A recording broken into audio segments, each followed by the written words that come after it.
सिंह जी हमारे नेता थे, आज तो हमारे बीच में नहीं है, लेकिन ये सब वो लोग हैं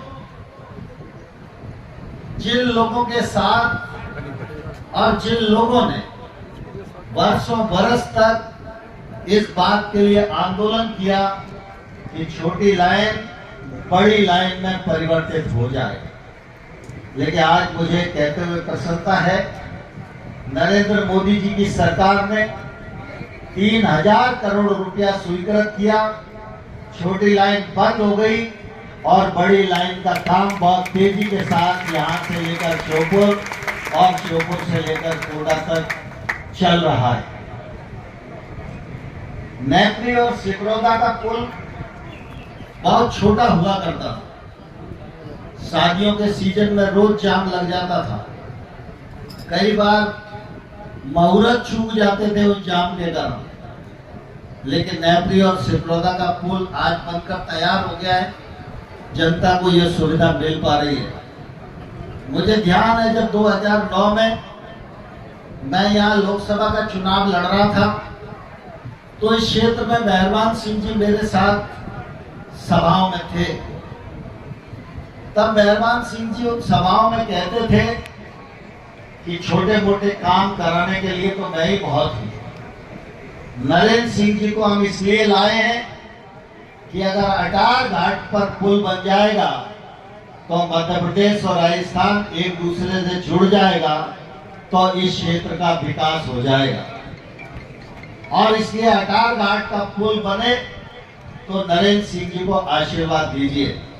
मुझे कहते हुए प्रसन्नता है कि समय थोड़ा ज्यादा लगा, मामला राजनीति और फॉरेस्ट के जंजाबत में उलझा रहा, लेकिन पिछली 4 तारीख को आपने देखा होगा कि हमारे सड़क परिवहन राज्य मंत्री नितिन गडकरी जी ने और हम लोगों ने मिलकर वर्चुअली अटार घाट के पुल का उद्घाटन कर दिया है। अब करौली मैया के दर्शन करना हम सबके लिए बहुत आसान हो गया है। मैं अभी जब आ रहा था तो अरुण भदौरिया जी को मैं कह रहा था कि कुल मिला के अब हम लोगों को एक कार्यक्रम बनाना चाहिए कि सब लोग इकट्ठा होकर, ये पुल बन गया है तो इस पुल का उपयोग करते हुए करौली मैया के दर्शन करने के लिए सब लोग सामूहिक रूप से चले और उनको आभार प्रकट करके आए कि उनकी कृपा से पुल बन के तैयार हो गया है। अब किसी को नाव पर चलने की जरूरत नहीं है, अब किसी को पीपों के पुल पर चलने की जरूरत नहीं है, अब किसी प्रकार का खतरा नहीं है। एक बार जोरदार तालियां बजा दें।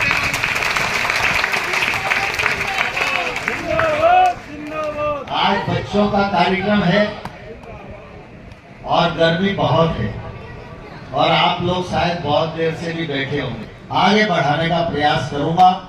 आप सबको इस अच्छे कार्यक्रम के लिए बहुत बहुत धन्यवाद, बहुत बहुत बधाई। और सौरभ जी को भी ये कहना चाहता हूं कि राजनीतिक क्षेत्र में जो काम करने वाले लोग होते हैं वो बिगड़ते तभी हैं जब निखालस राजनीति पर ही निर्भर करते हैं, क्योंकि जो निखालस राजनीति करता है तो कुछ समय पश्चात राजनीति ही उसकी रोजी रोटी बन जाती है। और राजनीति जिसकी रोजी रोटी बन जाती है वही भ्रष्ट राजनेता बनता है, और वही भ्रष्ट राजनेता समाज को नष्ट करने का काम और निर्लज करने का काम करता है। इसलिए राजनीति में काम करने वाले हर आदमी को अपने जीवन में अध्ययन को बढ़ाते रहना चाहिए और रचनात्मक कार्यक्रमों में अपने आप को लगाए रहना चाहिए। अगर अध्ययन और रचनात्मकता आपके जीवन में होगी तो राजनीति आपके लिए सेवा का माध्यम होगी, और राजनीति से जोड़कर ही देखा जाता है। लेकिन शिक्षा सिर्फ आजीविका नहीं है। शिक्षा एक ऐसा संस्कार है जिस संस्कार से मनुष्य का सर्वांगीण विकास संभव है। शिक्षित मनुष्य अपना विकास तो करता ही है, अपने परिवार को भी रोशन करता है, समाज को भी रोशन करता है और अपने संस्कार से दूसरे लोगों को भी प्रेरणा देकर देश का भी बड़ा काम करता है। और इसलिए आप सब ने देखा होगा कि जिस प्रकार से आज हम अपने बच्चे और बच्चियों को स्कूल में शिक्षा ग्रहण करने के लिए भेजते हैं, ऐसे ही भगवान प्रभु राम को हम सब श्रद्धा से नमन करते हैं। प्रभु श्री कृष्ण को हम श्रद्धा से नमन करते हैं। लेकिन जब उनका बाल्यकाल था तब आप सब ने देखा होगा, महाभारत में भी, रामायण जी में भी, कि भगवान राम, लक्ष्मण, भरत, शत्रुघ्न, भगवान श्री कृष्ण,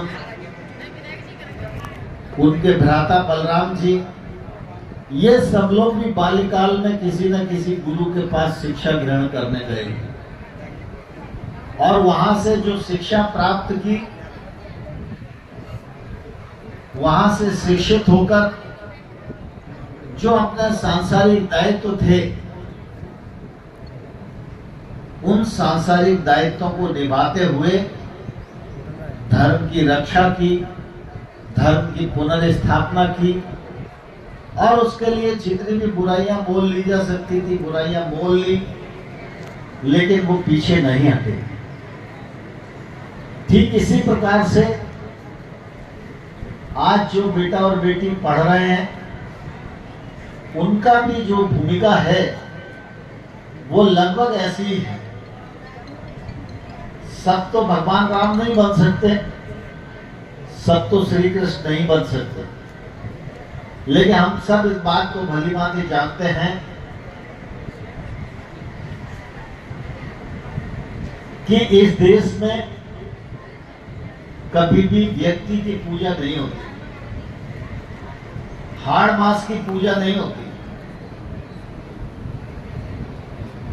पूजा होती है उसके कर्म की, पूजा होती है उसके मन की फकीरी की, पूजा होती है उसके उत्कृष्ट चरित्र की, पूजा होती है उसके समाज के लिए समर्पण की। और इसलिए आप सब देखते हैं कि भगवान राम का जब राज तिलक हो रहा था